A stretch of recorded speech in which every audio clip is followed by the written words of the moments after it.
सरकार ने, हम इस मुल्क में रहते हैं, सरकार ने बिल पास किया है। फ़िलहाल तो मैं न्यूज़ के ज़रिए ये सुना हूँ कि ये आईटी चलती है, मगर कोई नोटिफिकेशन नहीं पड़ा।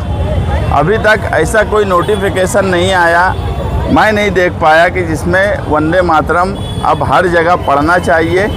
अगर उसमें कोई बात निकलती है तो हम उस पर समझेंगे, सोचेंगे। मगर अगर सरकार ने कोई बिल पास किया है और उसको कंपलसरी किया है तो बहरहाल इस मुल्क में उसका विरोध करते हुए हमें उसके साथ में रहना पड़ेगा। हम कभी भी अगर कोई बिल गलत पास हुआ है तो या कोई सरकार ने ऐसा हुक्म दिया है जो नहीं मानने वाला है तो हम उसका विरोध तो करेंगे, मगर विरोध करते हुए जब तक वो बिल वापस ना हो जाए या उस पर कोई फैसला ना आ जाए उस वक्त तक हम उस बिल के साथ में हमको रहना पड़ेगा। यही इस मुल्क का दस्तूर है, यही इस मुल्क का कॉन्स्टिट्यूशन है। हम आज़ादी के मौके पर 1947 में जब आज़ादी मिली, ब्रिटिश सरकार भी बहुत से कानून ऐसे बनाती थी जिसको मानना हमारी मजबूरी हो जाती थी। तो ये भी हमारी मजबूरी है, कोई हम खुश होकर मानेंगे ऐसा नहीं है। मगर जिस तरह ब्रिटिश सरकार में ऐसे बिल जो अवामी रुझान या किसी एक मजहब को वो टारगेट करते हों, ऐसे बिल का विरोध ब्रिटिश सरकार में भी किया गया। इसमें कोई गलत बात नहीं है, मगर उसको मानना ये अगर मजबूरी बन जाएंगी तो बहरहाल हमारी मजबूरी है। आज यौम आज़ादी के मौके पर हमारा एक क्लियर मैसेज है इस शहर में कि शहीदों की यादगार के पास ख़ास तौर से नौजवान तबका बड़ी तादाद में आता है। हम उनको यही बोल रहे हैं कि इस मुल्क का और इस शहर का मुस्तकबिल नौजवानों के हाथ में है, ख़ास तौर से जो नई पीढ़ी है उनके हाथ में है।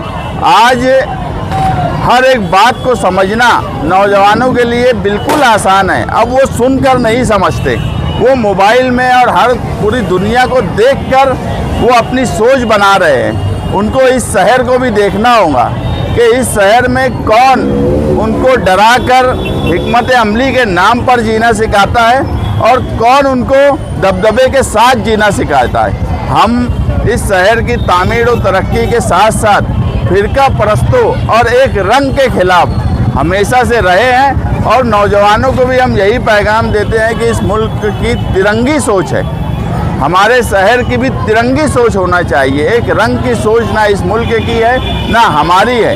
अगर 2 दिन पहले खानकाह बरकातिया में कुछ पुलिस वाले आए और उन्होंने तलाशी ली तो उन्होंने वजह नहीं बताई। ये पूछना हमारा हक है, नौजवानों का हक है, इस शहर के हर शहरी का हक है। अगर मेरे घर में भी कोई आएगा तो मेरा हक है कि वो क्यों आया था, उसने क्या देखा, उसको क्या मिला। अभी तक पंचनामे की रिपोर्ट नहीं आना, ये कहीं ना कहीं प्रशासन के और पुलिस के खिलाफ ये बात जाती है कि पुलिस की ये ज़्यादती है कि वो हमारी एक मस्जिद में आने के बाद पंचनामे की रिपोर्ट अभी तक ट्रस्टीज़ को या इस शहर के ज़िम्मेदारों को नहीं दी। हमारे तो ट्रस्टियों की जिम्मेदारी थी कि वो उनकी पंचनामे की रिपोर्ट लेते, मगर अभी तक वो रिपोर्ट नहीं मिली। हम अभी भी आज़ादी के मौके पर कि ये मुल्क आज़ाद है और आज़ादी सबको मिली है। आज़ादी में मुसलमानों का बहुत बड़ा हिस्सा था और आज़ादी इस मुल्क में रहने वाले हर बासिंदे की है, तो हमारी भी है। और आज़ादी ही का मतलब ये था कि पूछो, सवाल करो। आज़ादी मिली ही इसलिए है कि अगर तुम्हारे साथ कुछ गलत हो रहा है तो उससे पूछो, उस पर सवाल करो।